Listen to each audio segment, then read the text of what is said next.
putting the body, disposable clip in, you're going to want to try and shorten it up as much as you can, just to get a lot of strength that way. And then this is a lower profile, so we're putting the clip in this direction so that it doesn't come up over the foam. As you can see here, if you put it this way, it sticks out over the foam.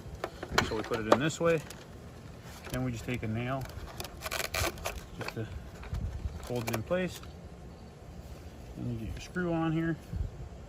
And at this part here, you're going to want to push the foam, and you're going to want to push the disposable clip towards the pool wall, keeping everything tight as you drill that in. There you go. So that way everything's nice and tight. You won't get the foam pushing away from the wall.